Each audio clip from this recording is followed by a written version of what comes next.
घर में हम लोग कहीं कि खाना बनाते हैं करते हैं, उसमें सरसों का तेल यूज करते हैं। तो सरसों का तेल कैसे हुआ? खेत में गए, सरसों लाए, सरसों पेराए, तेल निकल गया और तेल को खाना में बना के यूज कर लिए हम लोग। बाकी अगर सरसों कहीं कि नहीं होता करता तो तेल हम लोग को महंगा पड़ता या कहीं कि कम मिलता। यही संकट है भारत के साथ कहीं कि पेट्रोलियम और उसके पेट्रोलियम प्रोडक्ट्स में। भारत के पास खुद का जो पेट्रोलियम रिजर्व है वो बहुत कम है, तो उसको अधिकतर तेल जो रहता है वो दुनिया के अलग अलग देशों से कहीं कि मंगाना करना पड़ता है। तो अधिकतर तेल जब भारत अपने बाहर के देशों से मंगाता करता है तो उसके इंपोर्ट बिल जो होते हैं, बाहरी देश से सामान अगर भारत में आप मंगाइएगा तो भारत को उसका इंपोर्ट बिल होता है।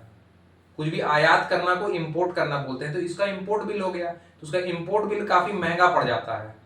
इस कारण से भारत के जो अधिकतर कहेगी कमाए हुए पैसे हैं वो तेल को मंगाने करने में खर्च होते हैं। तो अगर दुनिया से अलग अलग अगर तेल मंगा रहा है कर रहा है, दुनिया के बाहर के अलग अलग देशों में कहेगी तेल है, ज्यादा तेल है।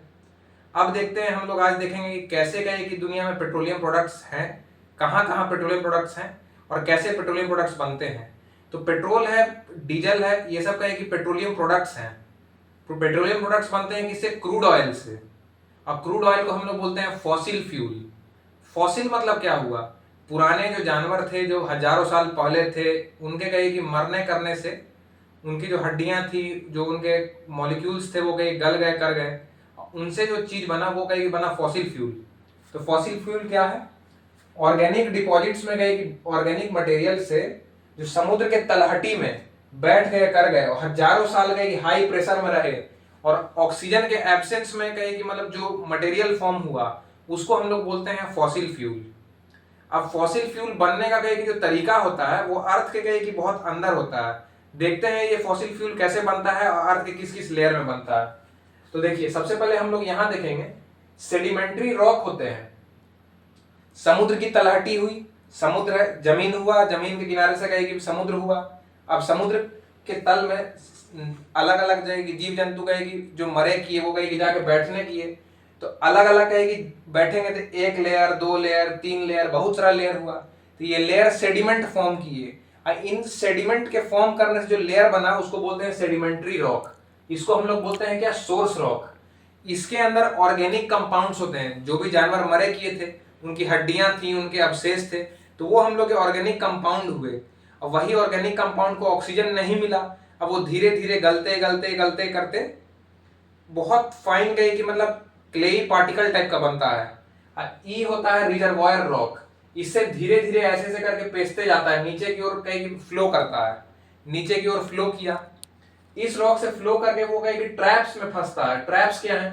अर्थ सरफेस ऐसे हुई, उसके अंदर ऐसे ऐसे फोल्ड्स हैं। अब ऐसे करके अर्थ सरफेस में फोल्ड हो गया, तो ऊपर से यहां से बना, इसके थ्रू फ्लो किया, इसमें जाके भर गया, इसमें जमा हो रहा है, कर रहा है, तो इससे फ्लो करके आ गया। बाकी इससे नीचे फ्लो करके नहीं जाएगा। क्यों नहीं जाएगा? ये रिजर्वायर रॉक जो होता है ये परमिएबल रॉक है। परमिएबल मतलब जिससे चीजें कहीं की पेश करके, पार करके, एब्जॉर्ब करके नीचे जा सके। और ये जो नीचे वाला रॉक होता है, कैप रॉक जो होता है, ये इम्परमिएबल रॉक होता है। इससे चीजें नीचे की ओर फ्लो करके नहीं जा सकती हैं। तो अब हम लोग तेल कैसे निकालते हैं? तेल यहां से यहां ऐसे करके बना, इसमें कहीं जमा हो गया। अब बाहर से कहीं हम लोग यहां से कहीं ड्रिल करेंगे और ड्रिल करके इसमें से कहीं तेल बाहर निकाल लेंगे। ये हुआ तेल निकालने का कहीं प्रोसेस और तेल कैसे बनता है। अब हम लोग जानेंगे करें किस किस ज्योग्राफिकल लोकेशन पे कहीं तेल कहीं मिलता है और कैसे बनता है। अगर हम लोग को तेल की खोज करनी रहेगी तो हम लोग कहाँ कहाँ ऐसा लोकेशन रहेगा जहां हम लोग तेल की खोज करेंगे। तो सबसे पहले हम लोग खोज करते हैं सेडिमेंट्री बेसिन में। काहे का कि सेडिमेंट्री रॉक है, तो जहां जहां सेडिमेंट्री बेसिन होगा वहीं वहीं सेडिमेंट्री रॉक होगा। तो जहां जहां सेडिमेंट्री बेसिन बना वहां तेल की खोज की जाती है। तो सेडिमेंट्री बेसिन कैसा रहता है? जैसे ई जमीन का लेयर हुआ, इधर से कहे कि हल्का गढ़ा हुआ और दोबारा जमीन का लेयर है। आप रोड पे चलते करते देखे होंगे कि बरसात का टाइम जब रहता है तो रोड में जहां जहां गड्ढा हो जाता है वही गड्ढा में पानी भरता है। तो वैसे ही अर्थ में जहां जहां कहे कि बाहर से कहीं गड्ढा हो गया है, किनारे किनारे गड्ढा बना हुआ है, जितना हड्डी अवशेष जितना वही गड्ढा में जाके भरेगा करेगा। तो वही जो गड्ढा में जाके भरेगा करेगा उसको क्या बोलेंगे हम लोग? Sedimentary basin. ये क्या होता है? Depression in earth crust. अर्थ का जो क्रस्ट है इसमें डिप्रेशन है, नीचे की ओर गड्ढा बना हुआ है, इसको हम लोग क्या बोले? Sedimentary basin. सेडिमेंट्री बेसिन के ओल्ड ओशन बेड्स भी हैं। मतलब पहले कोई समुद्र हुआ करता था हजारों हजार साल पहले, लाखों साल पहले, अब वो समुद्र सूख गया कर गया, और समुद्र सूख गया कर गया तो उससे कहे कि ओशन बेड्स बन गए, पुराने ओशन बेड्स बन गए। दूसरा कहाँ मिलता है हम लोगों का ये कि तेल? रिवर के डेल्टाज में। अब हम लोग समझते हैं रिवर डेल्टा क्या होता है। डेल्टा क्या होता है? एक नदी है, वो समुद्र से मिलती है, तो नदी और समुद्र के जो मुहाना रहता है, मुंह जो मिलता करता है, उसको हम लोग डेल्टा बोलते हैं।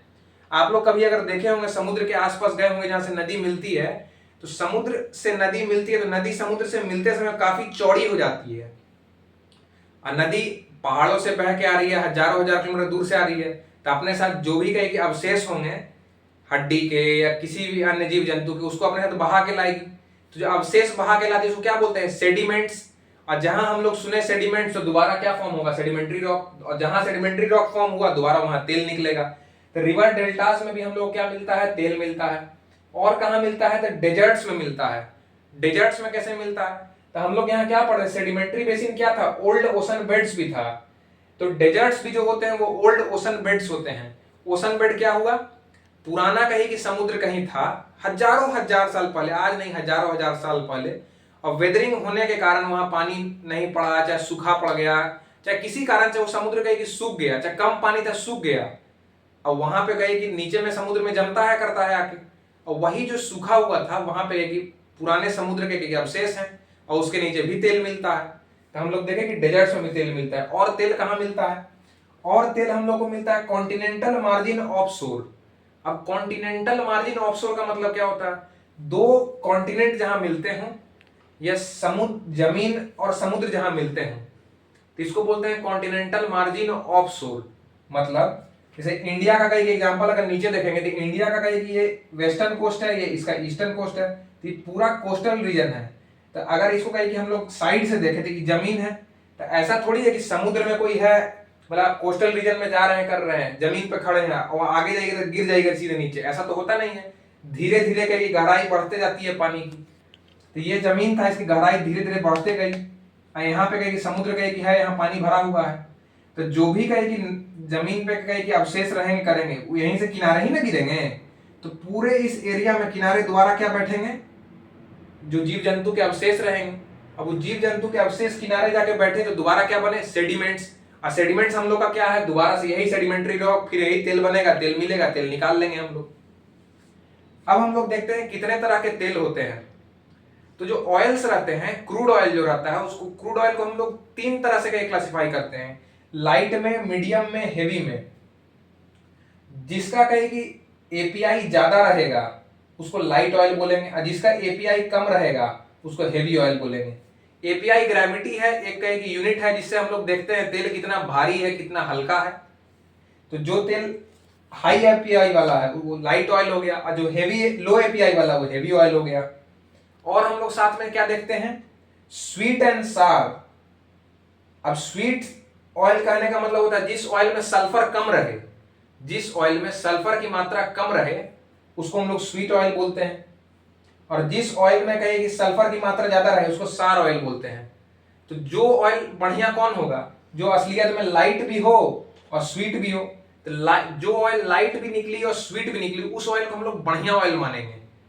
और वही ऑयल का एक मतलब मार्केट में ज्यादा प्रीफर की जाएगी। और लाइट और स्वीट ऑयल है उसको रिफाइन करने में कॉस्ट भी कम पड़ेगा। अब रिफाइन करने में कॉस्ट कैसे कम पड़ेगा? अरे जिसमें ज्यादा सल्फर रहेगा उसको सल्फर निकालने में खर्च ज्यादा पड़ा, हेवी ऑयल रहेगा उसको छानने करने में कॉस्ट ज्यादा पड़ेगा, तो उसको रिफाइनरी भी कहेगी ज्यादा बढ़िया चाहिए, हेवी ऑयल को बढ़िया रिफाइनरी चाहिए। लाइट ऑयल नॉर्मल रिफाइनरी में भी काम चल जाता है।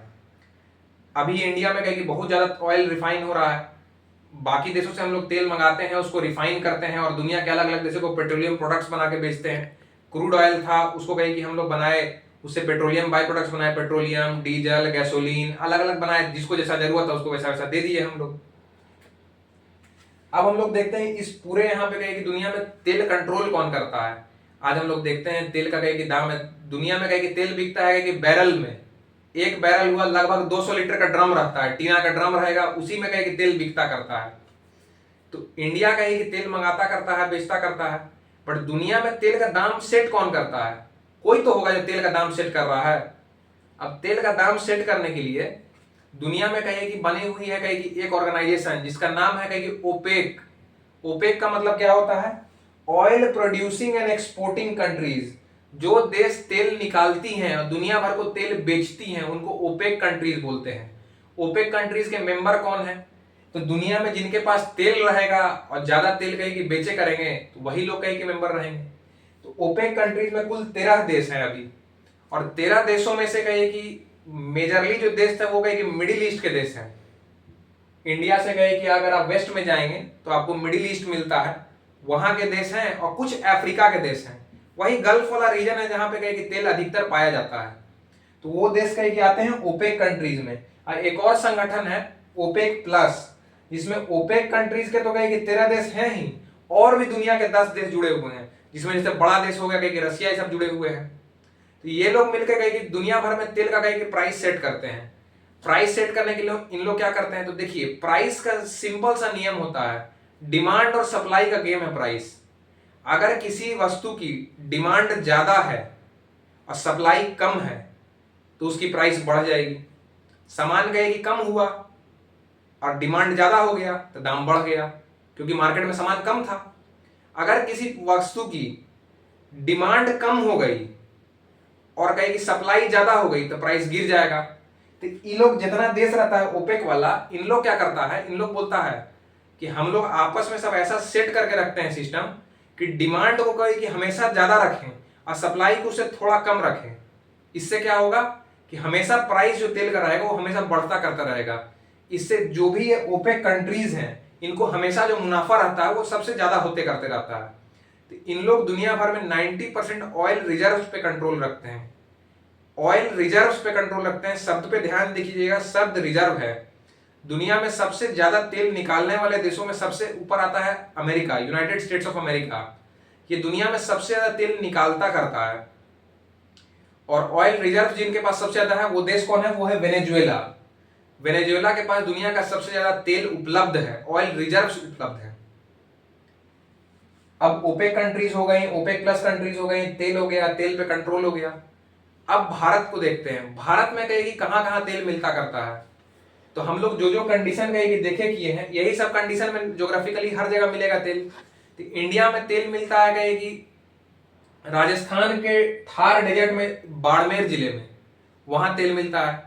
गुजरात में कहे कि मतलब जो गल्फ है उसमें तेल मिलता है। असम के डिगबोई में मिलता है। और कहे कि कृष्णा गोदावरी कहे कि जो बेसिन है वहां पे कहे कि तेल मिलता करता है। और महाराष्ट्र में कहे कि बॉम्बे है, बॉम्बे से कहे कि बॉम्बे हाई एक जगह है, वहां तेल मिलता करता है। ये वो क्षेत्र हैं जहां कहे कि इंडिया में कहे कि तेल मिलता है। तो भारत में तो खैर बहुत कम तेल उपलब्ध है, अपने जरूरत के लिए भारत को बाहर से तेल मंगाना पड़ता है, बट ये वो क्षेत्र हुए जहां कहे कि तेल मिलता है। भविष्य में भारत को तेल की खोज करने के लिए कहां कहां जाना करना चाहिए? जिसमें सबसे पहला हम लोग को टारगेट क्या करना चाहिए? ये वाला एरिया हम लोग क्या बोलते हैं, कॉन्टिनेंटल मार्जिन ऑफ शोर। मतलब इंडिया के पास इतना लंबा सी कोस्ट है, इस सी कोस्ट को अगर भारत टारगेट करे और वहां पे एक्सप्लोरेशन ज्यादा से ज्यादा बढ़ाए करे तो उसको ज्यादा तेल मिलने करने की संभावना होगी। और भारत को रिवर डेल्टास पे फोकस करना चाहिए, जहां जहां नदी जो है उस समुद्र को जाके मिलता करता है, वहां पे अगर हम लोग फोकस करते हैं तो वहां तेल मिलेगा। जैसे सुंदरबन डेल्टा है, बहुत बड़ा डेल्टा है, वहां पे भी कहीं तेल मिलने की बहुत प्रबल संभावनाएं है। गंगा बेसिन के जो क्षेत्र हो गए वहां तेल मिलने की प्रबल संभावनाएं हैं। तो ये वो क्षेत्र थे जहां हमें पता चला कि भारत को कहीं कि तेल कहां कहां मिल सकता है और तेल का इकोसिस्टम कैसे काम करता है। Thank you.